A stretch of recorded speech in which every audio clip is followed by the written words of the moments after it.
This week from GNC Week in Review, powered by GeekNewsCentral.com.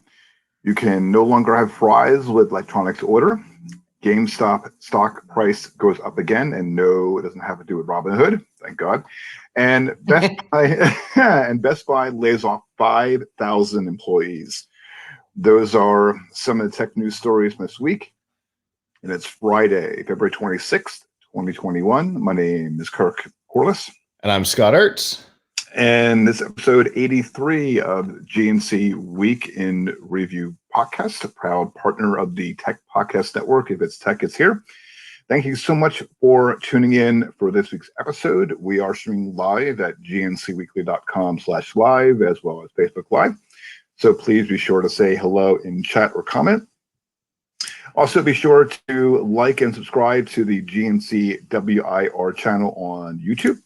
If you are a new listener, excuse me, I'll back up. If you miss a live video, that's okay. You can always catch the replay later. If you are a new listener, please be sure to subscribe to podcasts we can find on the right-hand side column at gncweekly.com, be it Apple Podcasts, Google Podcasts, or your favorite podcast app. Also, this podcast can be found on the Pandora app and the iHeartRadio app. If you have a comment on being on social media or email, and those links can be found at gncweekly.com/connect. So, if you notice, if you're watching on live video right now, there's some little bit of Scott has some technical issues going on, which he's not a happy puppy about. No, I'm not. But it's okay. We're gonna make it work tonight. It's gonna be okay. I will have it fixed by Sunday. I promise. and it's f5live.tv/join us Sunday evening 9 p.m. Eastern, because I know you because you when you did your outro. Back up. Oh yeah.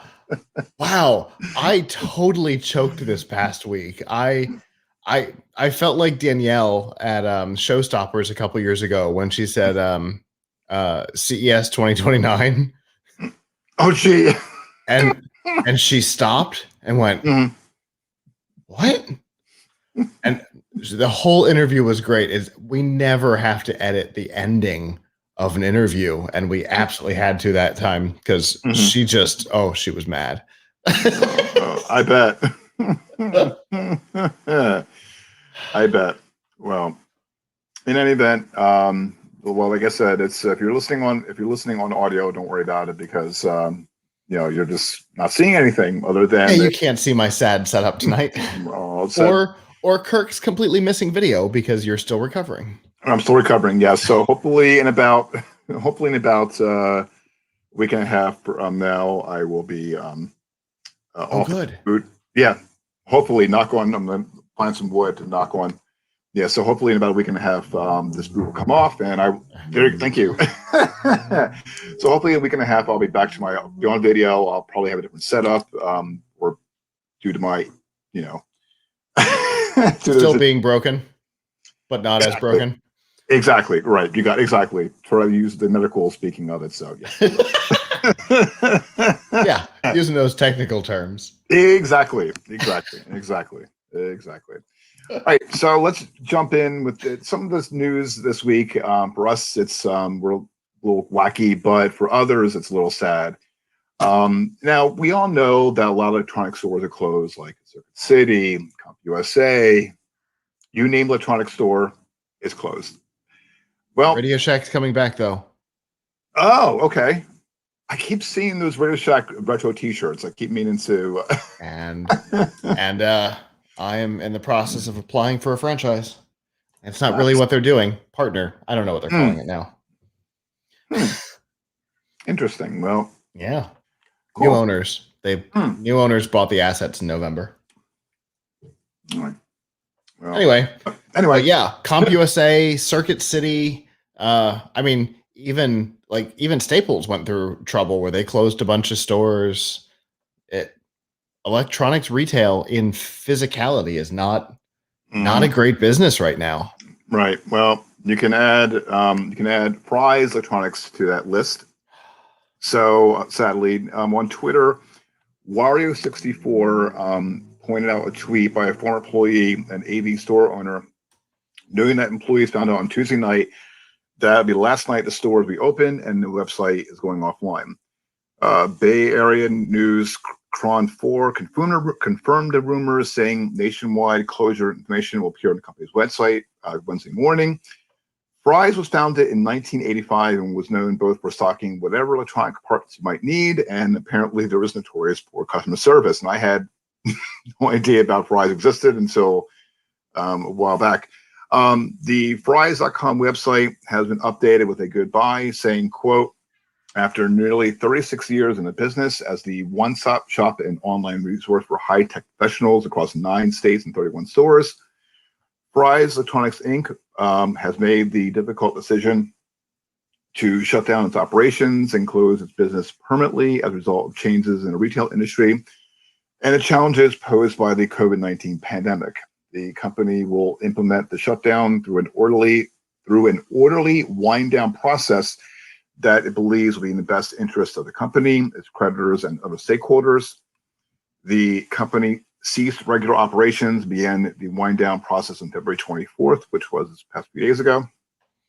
It is hoped that undertaking the wind-down through this orderly process will reduce costs, avoid additional liabilities, minimize the impact on our customers, vendors, landlords, and associates, and maximize the value of the company's assets for its creditors and other stakeholders. The company is in the process of reaching out to its customers with repairs and consignment vendors to help them understand what this will mean for them and the proposed next steps. Yeah, so I hadn't considered people with repairs. Because they overnight closed their stores, and now Fry's is in possession inside of locked stores of your stuff. I hadn't considered that when I saw this announcement earlier in the week. And that's weird. And the other comment about consignment vendors, I read a whole piece from somebody who's lived out in the valley basically their whole lives about that being the reason why they're actually gone. They're blaming the pandemic and things like that, but they had like a whole like photo history of what Fry's had done and changed and kind of ruined themselves over the last couple of years. Now that might be a Valley specific thing. The pictures that he posted, but because I can tell you, I was in a Fry's, and this hits me on a personal like CES level. The condo that we stay at for CES has a Fry's that we can basically see from where we park, which has been great for when we forget stuff. Todd goes there too. He was telling me. Yeah. It's literally, we can see it from our condo. So this is going to be bad for us, but I've been in Fry's in this one, and it didn't look anything like what they had shown in the Valley, which kind of suggests to me that this, for those who don't know consignment, we've all heard consignment shops, but you may not know what it means. It means that Fry's doesn't purchase the inventory first and have it in stock and then sell it. HP puts computers in Fry's, and Fry's buys them as they sell them to you. It's a very different business model. Obviously, if you go into a Best Buy, most of what's in a Best Buy is owned by Best Buy at the moment, and they sell it to you. Consignment works differently. And it's possible that in Vegas, the consignment idea worked, and that vendors kept the place stocked. But apparently in the Valley, they did not keep the stores stocked. Half the store was empty shelves. And these photos were from more than a year ago. So this problem has existed for a while. And the shutdowns, the lockdowns were the last nail in the coffin, but a coffin that had already been built. And also too, it's no surprise. Well, the pandemic excluding, a lot of CompUSA, they've been around for 20 plus 30 plus years, and I never go into their store occasionally when I had free time, and it was bustling. And little by little, you had other stores popping up. Ironically enough, Best Buy, the place that I go to, I go in Princeton. There was CompUSA on one side, or towards the end of the strip mall or shopping center, and Best Buy was on the right. And people have flocked to. As soon as Best Buy opened, it was like little by little started dwindling down, and then like a year or two later, they closed their doors, and then after that, they were like there was a whole long slew of CompUSA stores that closed. They were. In fairness, CompUSA was purchased by Supermax, which is the same company that owns Tiger Direct and Circuit City today. Okay. So they turned a lot of the CompUSA stores closed totally, but a lot of them turned into Tiger Direct stores, which was interesting because they tried to continue to be Tiger Direct, which physical retail, and that's the thing that companies that started online don't understand. Physical retail and online retail are not the same thing, and you can't have a giant store the size of a warehouse and keep your prices that of online where you don't have that overhead. And so they all ended up going away. But here, our CompUSA and our Best Buy were across the street from each other. Yep.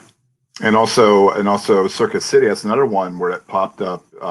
They've been around for years as well. And I remember the commercials where they had, you see the commercial where that's like, it looks like a plug, and it's like the electricity crackling. It was like, you know, I mean, when you see a commercial like that, you're intrigued. And I've gone to that store as well, and they had a great selection. And again, little by little, you know, electronic stores and also not necessarily electronic stores popping up, but more and more prevalent with online shopping. Yeah. You know, you see a lot of these stores starting to lose business because they gravitas towards that. Yep, absolutely. And you know, Fry's is just the latest. A couple of years ago, and by a couple of years ago, Nick was still on the show when we talked about it, so that ages it out pretty good. Best Buy announced that all new stores were going to be a different format. They were going to be smaller because they were going to start limiting their inventory, and stores that were already in existence might get physically shrunk. Ours did. So, I mean, Best Buy saw the writing on the walls early and decided to start dumping stuff, inventory categories that weren't good for them. And it might be different per store, but I think that was a good move. Fry's didn't seem to do that. They tried to stay who they had always been, which is nice. I can appreciate that, but it doesn't always work.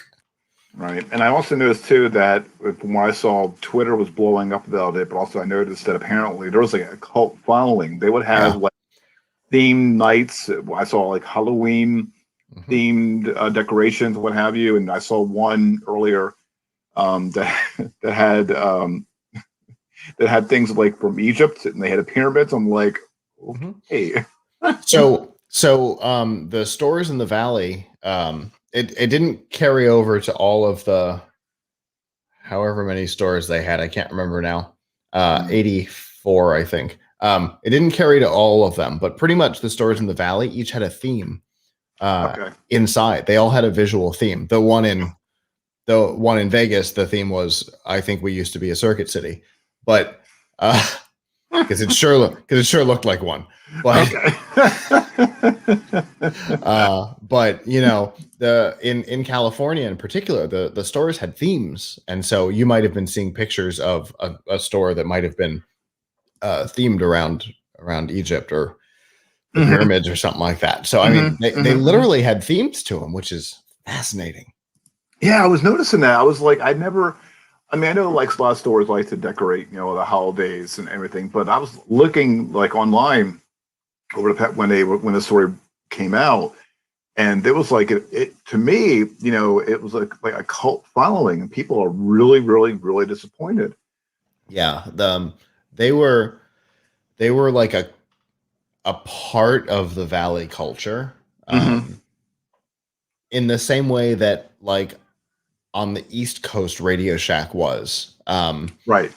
Like I'm a software engineer. I work in my current client is a medical device company. And on our team, we've got 6 developers, and I think 3 of us once worked at Radio Shack. And it's very similar. It's very similar out west, in the Valley, in particular with Fry's. If you go poll people working, whether it be working at Blizzard or EA or Facebook, I bet you'd find a large percentage of them at one point or another worked at Fry's. It's just part of the culture out there. Right. So yeah, this is a cultural loss more than it is a retailer loss, right? To them. Although from a personal perspective, it's going to make getting stuff when I forget cables and things more difficult. I can't tell you how many times we've started our day at Fry's on the way to the Sands. Well, hopefully there'll be some other options. Hopefully Guitar Center will move in there. Not gonna lie, Fry's was nice, but if Guitar Center moves, because that physical location is larger than where they are now, if they were to move into that store, I'd be fine.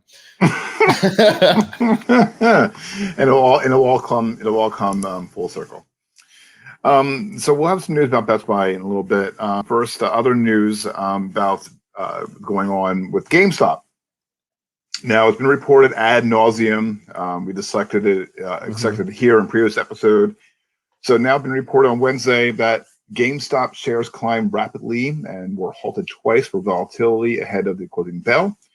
On Wednesday, the gaming retailer stock was priced at $91.71 at market close, up nearly 104% from the previous day. Shares were halted once around 3:40 p.m. Eastern Time after climbing nearly 74%, and again just over 10 minutes later after gaining 104%. GameStop's trading volume was roughly 3 times higher the 5-day average for the stock, according to the data provider Refinitiv. Less than an hour after the closing bell, the stock was on the move again, gaining nearly 90% in after-hours trading. This jump in GameStop also comes day after the company announced its chief financial officer will resign next month to help, quote, accelerate GameStop's transformation, which can fuel investors who believe in the long-term value of the retailer and its ability to shift from relying on physical stores to an e-commerce sales model. So basically, like with Fry's Electronics. Boy, that sounds familiar. Right. Except Fry's isn't going to try and be an online retailer. They're just going to be exactly. Although there's always the possibility with Fry's that an investment firm buys the assets out of liquidation and then brings the website back. We see that a lot. We named a couple before: Radio Shack, Circuit City, CompUSA. Their websites have been in operation in various forms. There was a children's retailer, clothing retailer that just went out of business and was bought, and their website's going to be operated again. It's not unusual for an investment firm to come in and buy the assets and bring the store back as an online only. And so that would be something for Fry's. GameStop has been trying this kind of e-commerce shift, but a lot of their business model still revolves around picking up the thing in their stores. Well, also too, the thing is with GameStop, again, it's good. I like to hear some good news, if there is any good news that that this has anything to do with Robinhood, because it was ad nauseum. Yeah. And and there's been going to Congress, and there's been committee hearings, and it's been a big kerfuffle. Yeah. Well, at least, people are being held to the fire, and good on them. So some of this could be coming from the CFO resigning. Which I agree. I think a lot of upper management needs to go away if GameStop is going to survive, because I think Avram and I may have, or maybe you and I talked about it last week. The idea that they shut down ThinkGeek and kept GameStop as the primary brand was backwards.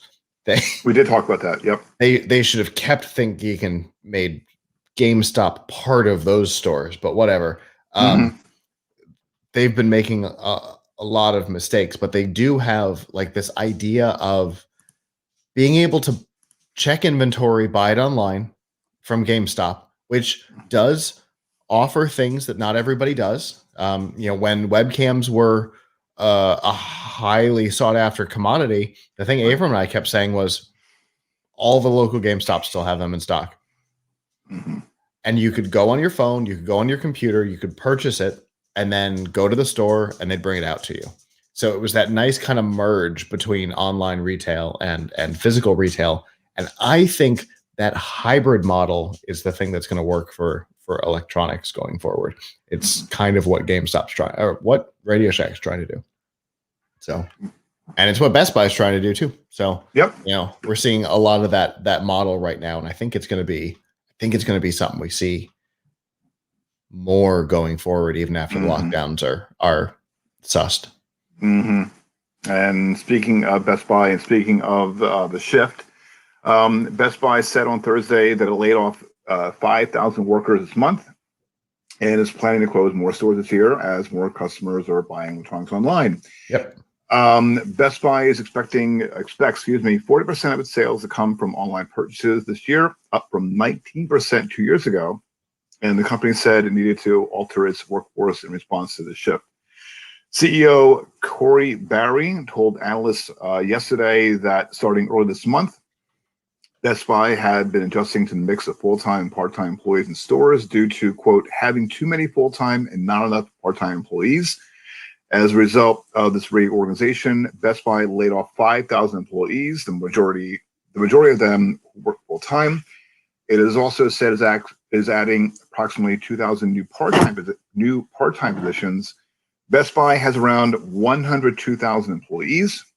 This is the first time that Best Buy provided a specific number of job cuts, which was reported by the Wall Street Journal.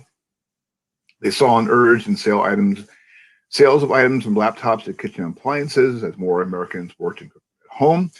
During its latest quarter ending January 30th, sales at stores open for at least 1 year increased 12.6% compared with the year prior, and Best Buy expects demand to slow this year. However, the company also said Thursday, that it closed 20 of its big box stores in each of the past 2 years and expects to close a higher number this year. Best Buy has 450 stores leases coming up for renewal next 3 years, and Barry says, quote, there'll be a higher threshold in renewing leases as we evaluate the role each store plays. The company has around 1,000 stores in the United States. Best Buy also plans to use more of its in-store space to fulfill home delivery orders. The retailer is piloting new store layouts to reduce the size of sales floors and expand the space dedicated to shipping orders. It's a good shift to go. Okay, so I didn't see this story ahead of time. That's exactly what I had mentioned earlier, is that they were shifting store sizes down. Yep. They've been doing it for a number of years. Yeah, and I noticed that too. I noticed a couple things. One, I do see when I go to the store in Princeton, they're doing their store layout a lot differently. They're not selling as many. They were known for their Insignia products, and I noticed that was like their big play. That's gone. Really? Yeah. You can get Insignia products on Amazon now. Isn't that weird? Even though that's a Best Buy white label. And for those who don't know, white label is basically their product and a slap house brand. Exactly. Usually they're manufactured by one of the other big names, and the house puts their own brand on it. Right. To go back to Radio Shack, probably in the electronics world, probably the best known house brand was Realistic. Kind of everybody knows Realistic for speakers and home audio products. Realistic was mostly manufactured by Onkyo and Koss. but they had their realistic name on them because the house takes on the responsibility for things like the warranty, right? Right. Why do you pay more for a Samsung than an Insignia whose panel is manufactured by Samsung? Because if something goes wrong, Best Buy is dealing with the warranty and not Samsung, so the costs are different. So anyway, and the quality is because I must purchase like an obscene amount of Insignia products, chargers, God, I can't remember. I mean, bricks. I mean, I can't imagine. I mean, it's like god awful amount over the years. My daughter, for some reason, my daughter happens to break one, and to this day, I still don't understand how. but they're good quality. But yeah, so on the store, yeah. So I was like noticing, I'm like, I mean, it's literally like it's a big. I mean, the space is huge, but it's like they're really starting to like keep everything tightened. Which was like, I was like stunned to see that, but also the shift where a lot of companies are saving money because going from full-time to part-time is because they don't want to pay benefits. So that's another thing that kind of like concerns me a little bit because, a lot of people, need benefits. The company I work for, the full-time job and, I have benefits as well.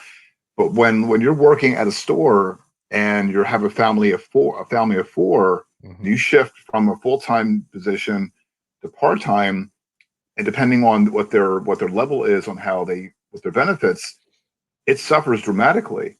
Yeah. So that kind of sucks. Yep. But simple economics shows that when you try to force certain rules, doesn't matter what it is. Anytime you create rules, you create a game. Some people are going to play the game differently than others, and some are going to be better at playing the game. And so, the idea of when rules make businesses unattainable, they look for loopholes, and one of those loopholes is part-time employees. So it's not uncommon. Best Buy is far from the first company to do it. Oh, without a doubt. All right, we'll see what happens in the later term. They're looking to stem bleeding. They don't want to become Fry's. That's the thing. They don't want to be Fry's. And GameStop doesn't want to be EB Games, right? Right. Oh yeah, EB Games. I remember EB Games. Oh, that's really showing her. Electronics Boutique was created by Radio Shack. Right. Yep. That was a Radio Shack brand. Yep. You're right. And now it's part of GameStop. And that part. Weird. But they don't want to be EB Games. They don't want to become obsolete. And obsoleted by competition. And so they're looking for how can we create unique ways of interacting with our company and with other products that people want. I think the idea that both Best Buy and GameStop are doing, where you can buy it online and pick it up at the store. I mean, we're seeing a lot more of that since the lockdowns, but both of them were doing that ahead of time. They were kind of early pioneers in this. Best Buy has been doing it for years. And, we're seeing more and more focus on that. And I think it makes sense. Yep. I remember Electronic Boutique. I remember going there when I was a kid and buying games and buying the game magazines. Memories. And I'm really showing my age. Oh, I remember Electronics Boutique long before I joined Radio Shack. Yep. Oh, memories. What's that song? Never mind. Screw it. Yeah, we don't need to sing anything from Andrew Lloyd Webber. Right. Okay, I'll cut it there. British hack. Sorry.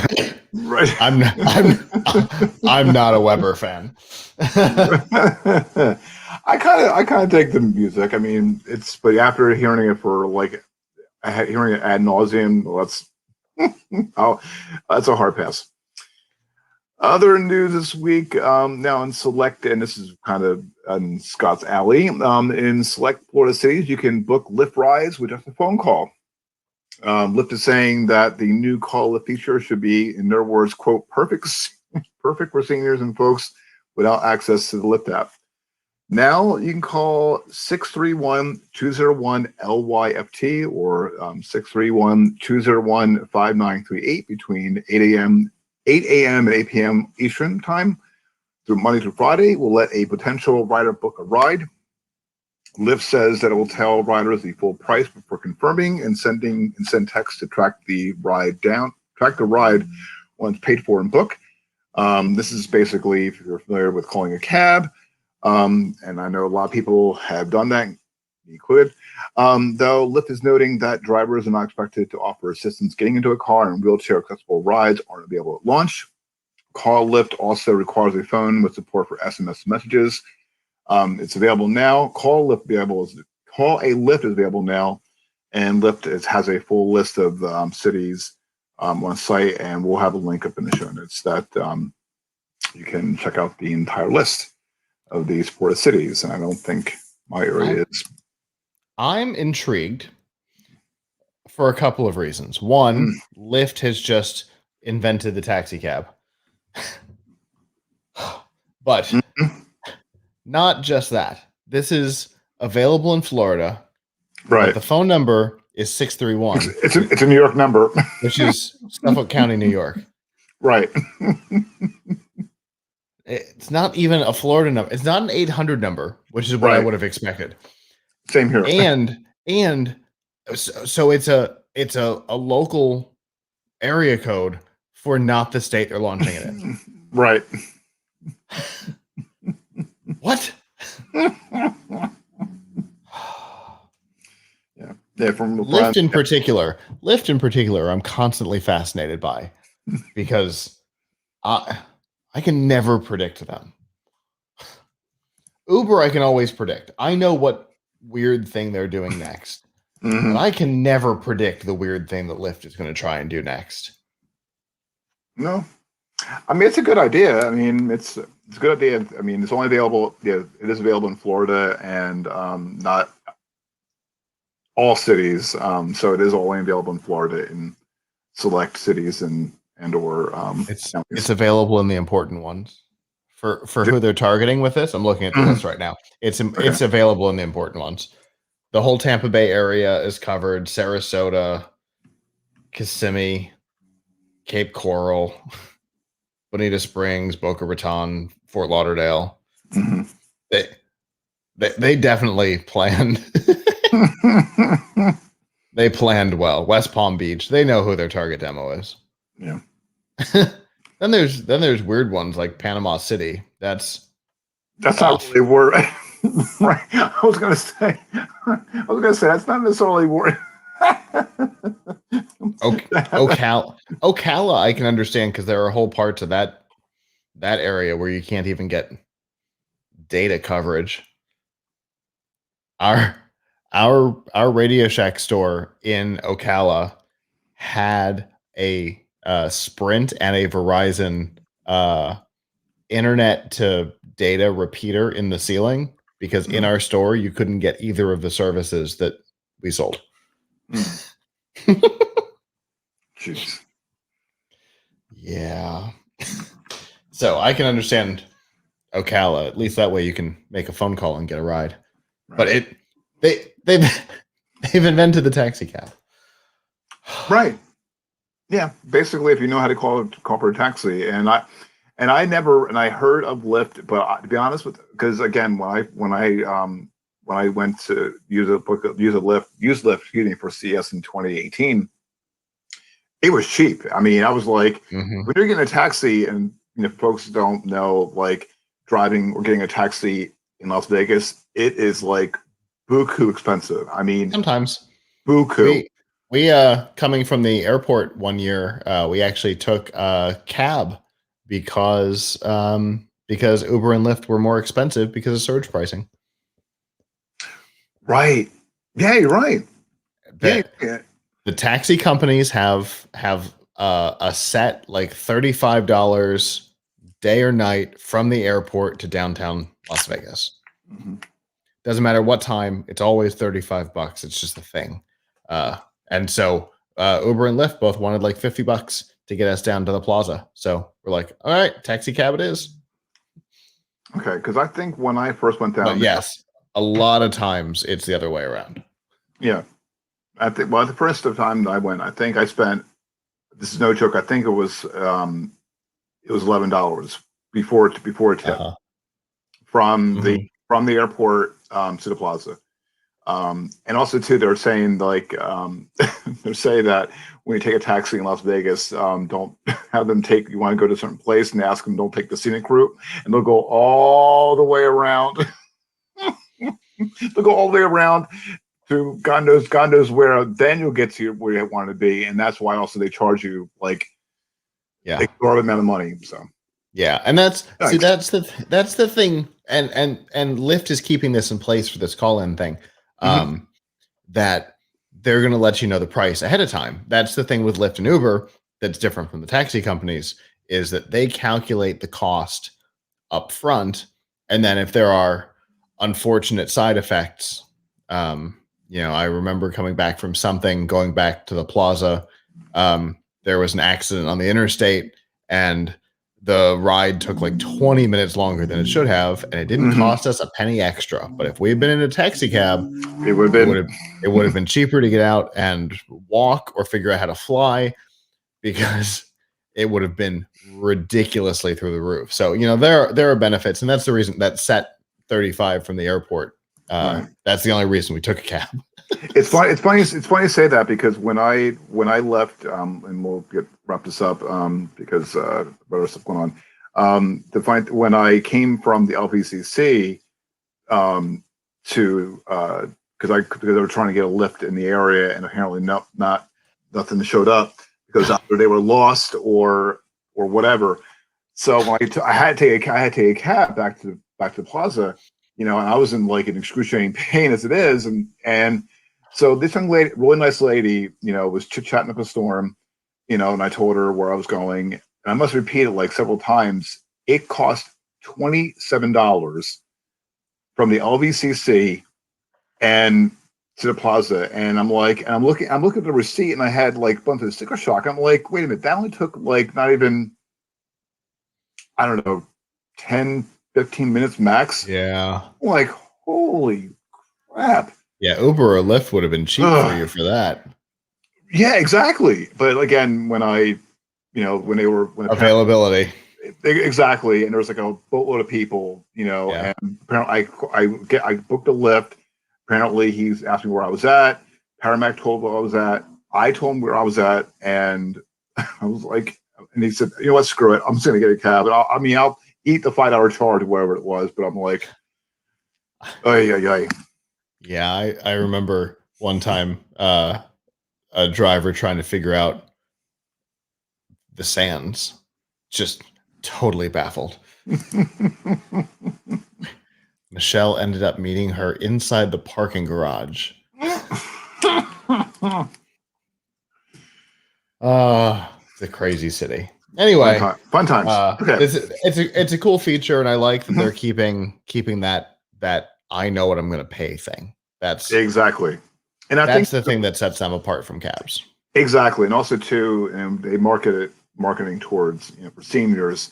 I mean, because a lot of seniors don't know what they're getting into, but at least they know literally what they're getting into, like how much it is. Right. Safety in mind as well. So good on them. All right. Other news this week, YouTube has announced expanded parental controls for tweens and teens. These names, like how they name tweens, is beyond me. Anyway, the upcoming feature is aimed at those who have perhaps outgrown the confines of YouTube Kids. YouTube will open up a public beta for the supervised accounts features in the coming months. Through supervised Google accounts, parents will be able to choose from 3 content settings. There's a lot to unpack here. So there's an explore setting that they can enable that unlock a range of videos that YouTube says will be generally suitable for the kids age 9 and older. This includes likes of vlogs, gaming clips, music videos, news, and educational content. There's the Explore More setting. This is for teenagers to have a larger pool of videos, including for the type of content that appears in the Explore setting. The most of YouTube option is self-explanatory. It blocks age-restricted videos, but otherwise will give older teens access to almost everything on the platform. It's saying that YouTube is using a blend of machine learning, feedback from users, and human reviewers to determine which videos are enabled for each setting. They acknowledge the system won't be perfect, and some inappropriate videos will slip through the cracks, but it will evolve and improve the supervised experience over time. Along with the content settings, parents will be able to view their kids' watch and search history. They can still be able. They can still enable other restrictions through Google's Family Link, including time limits. YouTube plans to add more controls, including the option to block certain videos. Beyond content, the feature will limit tween and teen accounts in other ways. YouTube won't serve personalized ads or other ad categories, and in-app purchases will be disabled. Some comment and creation features will be turned off, though YouTube plans to eventually enable some of those, quote, through an age-appropriate and parent-controlled approach. So I'm glad on several things. One, they're not going to, put the ads, but depending on with YouTube accounts, with a lot of people separate maybe, but YouTube Premium where you can block ads. So this is a good trade-off for kids. A lot of kids are on YouTube nowadays, but they're listening to a lot of people as well, because I remember seeing and hearing reports about how YouTube Kids initially was still showing content not suitable for young viewers. It was a disaster. That's the words you were looking for. Exactly. Yep. Because somehow the AI algorithm thought anything that was animated would be appropriate for kids. Right. Yep. Boy, is that not the case. Yeah, I saw a few of them. They're not really intended for adults either from the videos I saw. Oh my goodness gracious. But yeah, YouTube Kids, the restrictions on it are kind of good up through like age 9, but it's juvenile for that tween category, that 10, 11, 12, that legally isn't 13, right? Which is where in the US laws change for online services. So that 10, 11, 12, the content restrictions are really juvenile for them, and could block educational things and things like that. Video game streams, live streaming altogether, in fact, is blocked on YouTube Kids. And so, yeah, I can see if you're 10, 11, 12 and you're wanting to watch, you're getting into Minecraft and you want to watch somebody play, well, sad story. You got to wait until they're done playing to be able to watch them. And then you can't comment. You can't, ask what they're doing and things like that. So, there's all kinds of restrictions that really for that, especially for that tween category, that 10, 11, 12, sucks. Right. So this makes sense. Then, the ability to kind of control things as the kids get older, although at 13, they can have their own account, and they don't have to ask their parents for permission legally. So, there's that. Well, I think too with because when my daughter she watches videos and I make sure but we don't plop her in front of the TV or plop her in front of the computer, because it's good to have YouTube and aka Google provide with content with tools for kids, but also too, I think as a parent, I think it's a parent's responsibility to still monitor what they're doing. Absolutely. Not being overly like in the grill, obviously. Yeah, we're not talking helicopter parent. Thank you. Okay, that's also the next word I was looking for. Thank you. Yeah, but at least knowing what's going on, having a foggy idea of what's going on. You don't have to know every video they've ever watched, but knowing that your 9-year-old is watching Simpsons, that was the big thing when I was a kid. Knowing that your child is watching The Simpsons and go in and deal with that. Right. that was a big deal. And the internet has not made that process easier. And looks like Google's actually stepping up and trying to do something in that space. So good on them. Good on. Yep, definitely good on them. Awesome. All right, other news this week in the video streaming portion, ahead of the launch of Paramount Plus, which I'm still, I still hate this name. Viacom CBS announced where they stand in the world of streaming ahead of the transition. Paid subscribers for streaming services Showtime and CBS All Access have climbed to 19.2 million subscribers, up from the 17.9 million subs from last quarter. In total, Viacom CBS saw a 71% increase in streaming subscribers in 2020. For CBS All Access, much of the growth comes from the demand for sports content, including the return of UEFA Champions League and NFL on CBS. Pluto TV has reached 30.1 million active users in the U.S. from the 28.4 million actives in third quarter, up 30% on the year. Globally, Pluto TV saw 43 million monthly active users, up from 36 million last quarter. I'm not surprised by that at all. My aunt and uncle use Pluto, and they're in their 70s, and they use Pluto because there's so much good content on there, and it's a little bit like appointment television, but not really. And there's stuff that you might be surprised by that's not CBS Viacom owned, which I was shocked to find out that there was a Hell's Kitchen channel. Yeah, because that's Fox. I had to go figure out who owned the company. Yeah, I didn't know that either. Because when I saw that, I was like, oh, Hell's Kitchen's on here. Does Fox own Pluto? No. No, they don't. Because that would have been discussed in the Disney buyout for sure. And it was never discussed because it's not theirs. Yeah, I was watching. I don't have it downloaded, but I occasionally, I'm not downloaded, but I've downloaded once, and I have it still on my phone, and I occasionally look at it from time to time. And they got a lot of good stuff on there. They have a lot of good documentaries and things of that nature. And speaking of Hell's Kitchen, when you recommend TV time. Yeah, You're on point with that.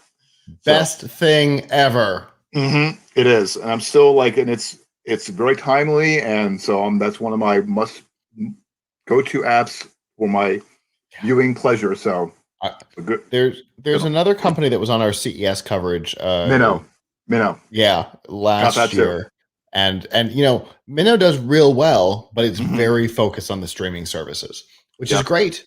I think it works better than TV time for the streaming shows. But yeah, TV time's everything in one place. Movies too. I don't know if you've started exploring the movies yet.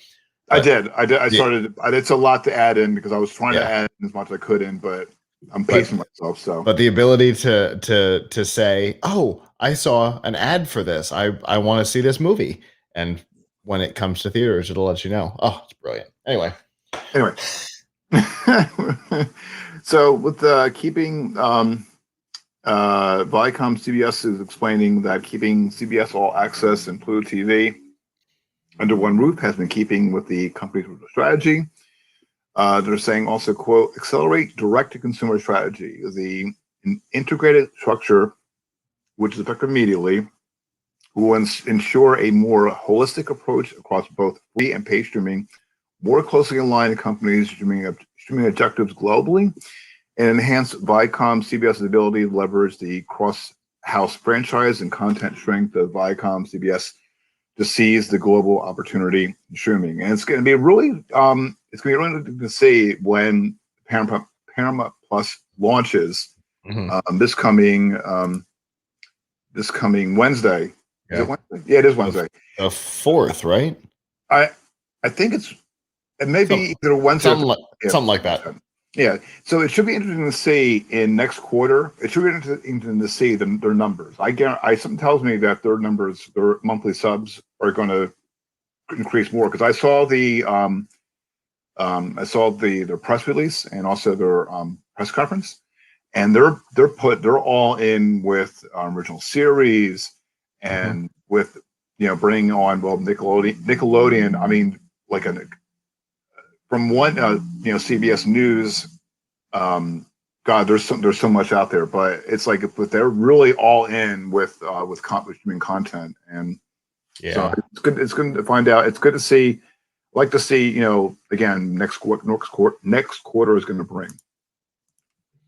And if you have considered this isn't our topic, but if you've considered getting Paramount Plus, if you sign up for CBS All Access right now and pay for a year and use the promo code Paramount Plus, the word plus, not the sign, you'll get it for 50%, and it'll transfer. It'll transfer to Paramount Plus, and the 4th is the date. Oh, okay, you're okay. I saw the 3rd. Okay, cool. Okay, no, actually, I have the CBS All Access now, so so you're just going to roll over. It's just going to become Paramount Plus for you.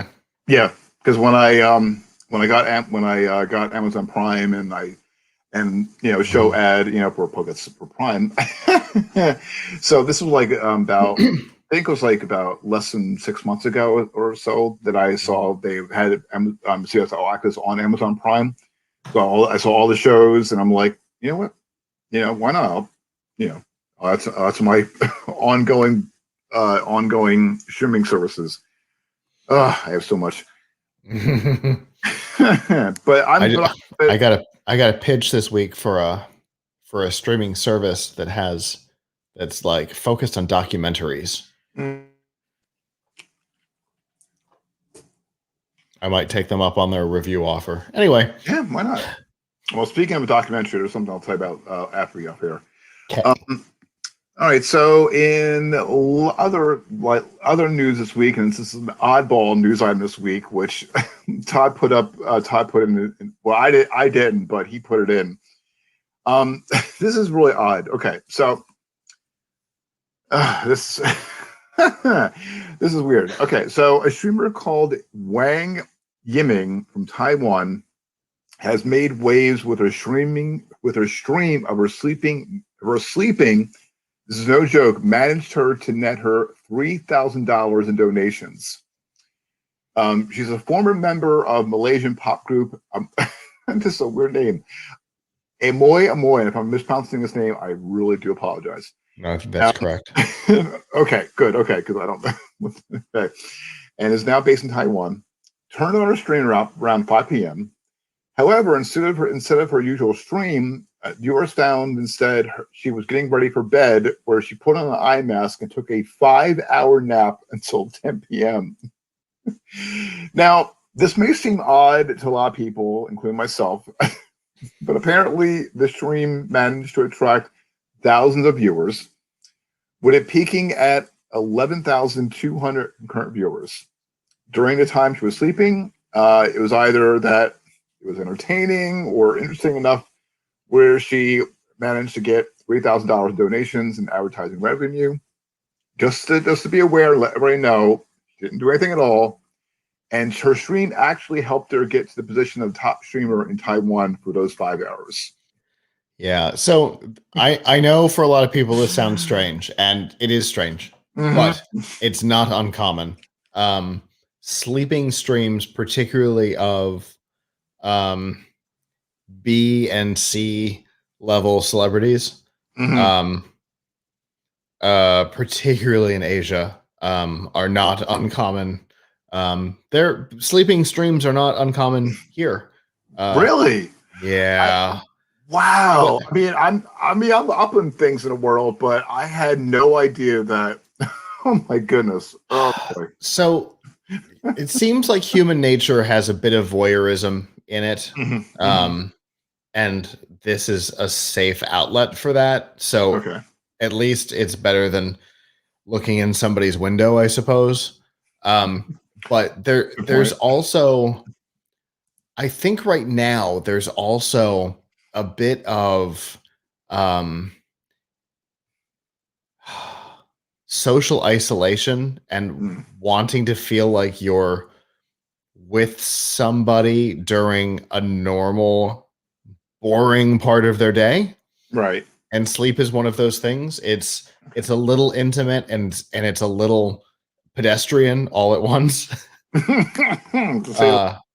And so I think that combination makes it feel safe for a lot of people, and it makes them feel like they're connected to a B or C level celebrity. Okay. And yes, it's totally weird. I am not trying to negate that at all. Good. Okay. It is super weird, and it makes me so uncomfortable. But that does not change the fact that it is not uncommon. I know you guys can't see me, on video, but I'm having my hand raised because I'm like at 100% agreement. I was like, it's just like, and it's creepy as hell, and to like, I didn't really want to go down that rabbit hole because that's, but just to like, and got ad revenue on top of that. Maybe well, if you got 11,000 people watching, the ads are going to be valuable. Good point. With eyeballs. Okay, fair enough. Yeah, exactly. Especially because there's nothing else happening. Right. Right. That's I imagine that use that like I can think mattress commercials. Yeah, that would make sense. Yeah, nice calm. Oh yeah, for sure. Calm music. Right. Calm, the platform. Mm-hmm. Yep. Okay, so to throw this out, here's a story from 10 days ago. Influencer earned 16K on Twitch by streaming himself sleeping. Holy crap. Yeah. So it's not uncommon. It's not common either. It's, that kind of gray area of it happens more frequently than anybody with a head on their shoulders would expect. Right. I mean, I know. Again, I never known there was like things like that. I mean, again, I'm very because you got a full head on your shoulders. Right. Right. I mean, I know there's odd things that do on videos, and I get that. But this, when I saw that, and seeing that there's a I guess a niche, but B, $3,000. I mean, I don't know in that exchange how that is, but I'm like, I just like, wow. And I know there's no way in hell that I would even remotely think about putting a camera on. And again, I said before, I'm very self-conscious of how I look. I'm very self-conscious. I could not imagine being on camera for 5 hours, sleeping, or pretty much.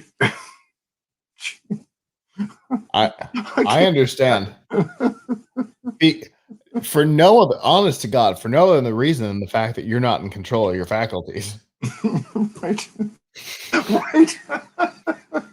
And that's a rabbit hole I didn't want to go. And that's a rabbit hole I didn't want to go down. I'm scrolling on YouTube right now. Oh boy. And there are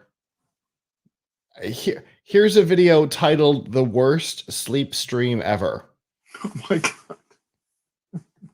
Here is a verified account with a video titled, and this is from 2 years ago, titled "How I Made $5,700 Sleeping for 5 Hours." How to sleep live stream. So never live stream. There's a lot of them. Never live stream yourself sleeping. Here's why. There's a lot of videos with names like that. And the first one I saw had a little disclaimer that said it was loud. I'm like, yeah, I know what happened in that stream. Right. But the guy, Asian Andy, who's the one from 10 days ago, he's got a video how I made 16K while sleeping for 7 hours. Somebody Again. donated $500. Anyway, so yeah. Oh, jeez. It's definitely weird, but it's not uncommon. Okay. All right. Well, I always say, you know, you always learn something new, and I just learned Sometimes you don't want to. right. Oh, OMG. Okay. And finally, this week it's a twofer. And speaking of fries, and now I know it's a bad pun. Anyway, now we all know about Mr. Potato Head.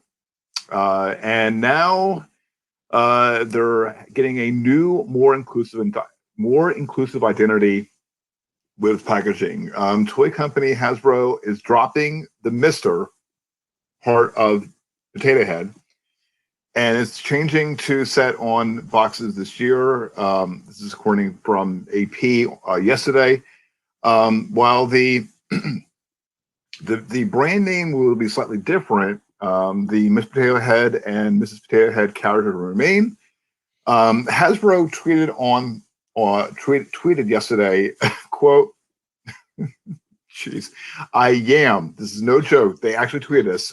I am proud to confirm that Mr. and Miss Potato Head aren't going anywhere, and will remain Mr. and Mrs. Potato Head." AP is saying that Hasbro described their move as a quote modern makeover. Official Hasbro social media channel shared an article about the rebranding effort, but didn't immediately respond to requests for comment. Yeah, so at first they made the initial announcement was poor. Mm-hmm. And just real quick, the tweet has more text to it than what you read.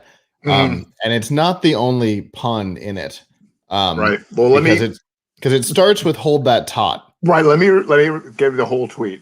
Okay. It says again, that was the other part of the pun. Right. Hold that tot. Your main spud, Mr. Potato Head, isn't going anywhere. While it's announced today that the Potato Head brand name and logo are dropping the Mr. And this was tweeted yesterday afternoon at 3:37 p.m. Eastern Time. I am proud to confirm that Mr. and Mrs. Potato Head aren't going anywhere and will remain Mr. and Mrs. Potato Head. Yeah, there was the original. There was a lot of backlash from the original post, and it's likely that this tweet was damage control because of it. But it's possible that they were changing the idea of what they were announcing because there was such negative backlash. 4 shows that I listen to or watch on a daily basis all covered this. Yep. It was all over. So that wasn't great. So this might be damage control, or it might have been the original plan and they were just incapable of expressing themselves originally. Either way, it's weird. It's weird. Again, you're right. Again, this is the weird episode. Indeed. All right. And lastly, this week, and get there we go. And lastly, who remembers Frogger? They're turning it into a game show. It's going to be on NBC's Peacock.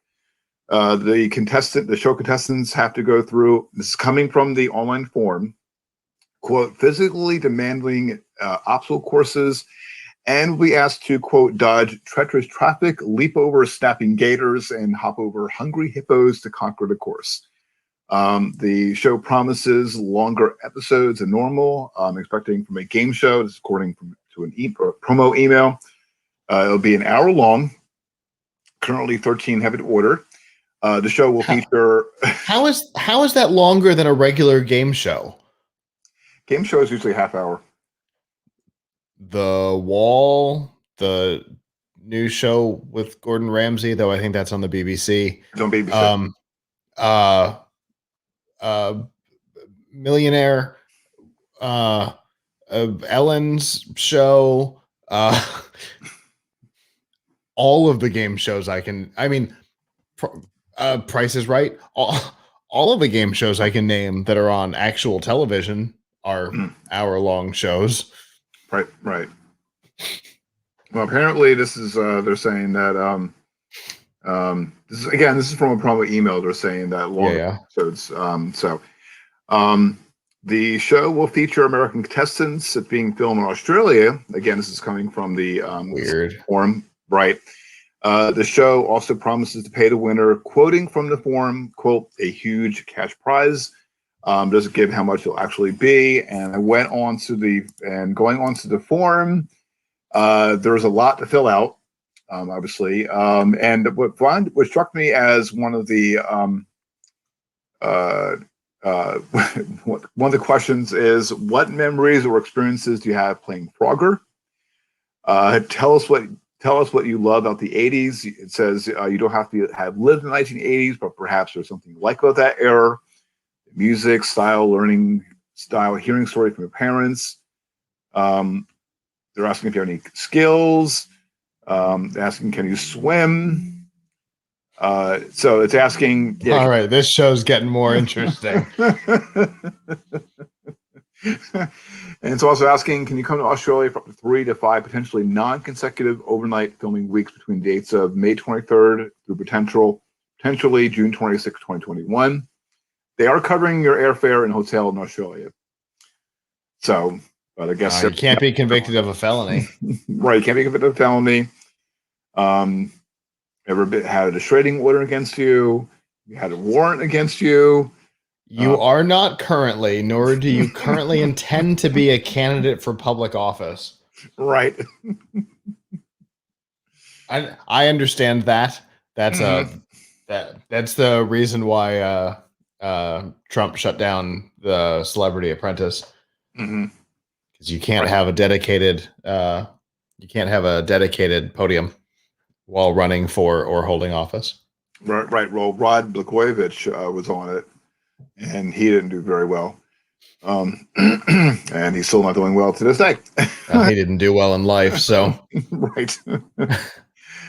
So, if you want to check this out, if you want to be a contestant, there's a link in the show notes that you can check out. So again, I had to put this in because I was trying with I was going to put the video, the sleeping streamer out, but you know what? It's been a unique week, to say the least.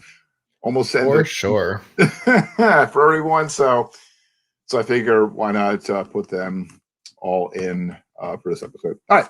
The company that's producing this is pretty well known. They're responsible for the Voice Australia, for the Animal Planet show. Crikey, it's the Irwins. Holy Moly on ABC. Name That Tune on Fox. So they've got a history of weird game shows. So right, successful weird game shows. So right, I'm excited about it now. It sounded stupid at first, and now it sounds interesting. Right, especially when can you swim? There you go. That's it. As soon as that question was asked, I'm like, all right, I'm in. This is a weird show. So keep a lookout for it. But like I said, if anyone wants to give it a whirl, and if you know what, if they have to, I'm going to keep an eye on it too. But if I see them in like frog suits and with the flippers. If I don't, I'm going to be sad now. Right. I had not considered that. Right. All right. And to get back to this might be a different show. This show might already exist. I never heard of it. I didn't know. Maybe not here. Okay. Probably elsewhere. Because it says CBS. This has got to be different. because I got a series with 13 episodes on TV Time called Frogger from CBS. Oop, unfollowing because that's not what I thought it was. Okay. I was going to follow it and get a notification when it goes live, but Well, it's I'm not in there definitely yet. gonna. All right. Well, I'm definitely gonna keep an eye on it too. So, and like I said, I'm looking forward to the frog suits because that's gonna be, combining that with swimming, that's gonna be that's gonna be definitely an added bonus. Honest to God, it's the dumbest thing I've ever heard, and I cannot wait. Because I bet if this isn't something similar to Total Wipeout, I'll be surprised. Yep.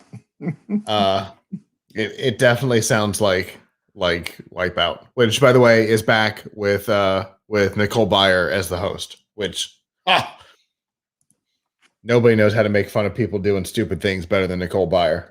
Well, I'm definitely going to keep an eye out for that as well because I missed that show too. All right. So with that is the tech news for this week for Friday, February 26, 2021. Thank you so much for tuning in for this week's episode. Show notes from this episode can be found at gncweekly.com. Also, be sure to check out the latest tech news and commentary from geeknewscentral.com. Also, be sure to tune in to tune in Mondays and Thursday evenings at geeknewscentral.com/live for the Geek News Central podcast. And then be sure to watch and tune in to at gncweekly.com/live Friday evenings at 8 p.m. Eastern Time. So please be sure to like and subscribe to the GNC WIR channel on YouTube. Also, please make sure to click on the bell and select always for notifications so you'll not miss the next episode. Also, be sure to share this episode to people that you know so they can check out the podcast as well. Be sure to subscribe to this podcast on your favorite podcast app. And be sure to tune in with Scott and Abram Pilch on F5 Refreshing Technology Sunday evenings at 9 p.m. Eastern at Eastern Time at f5live.tv/join us. You have a comment on this week's episode, we would love to hear from them. Head on over to gncweekly.com/connect and connect via email, Twitter, or Facebook. I'm on Twitter. I'm at Kirk Corliss. Scott is on Twitter at TTMABO. Till the next episode of GNC Week in Review. So long.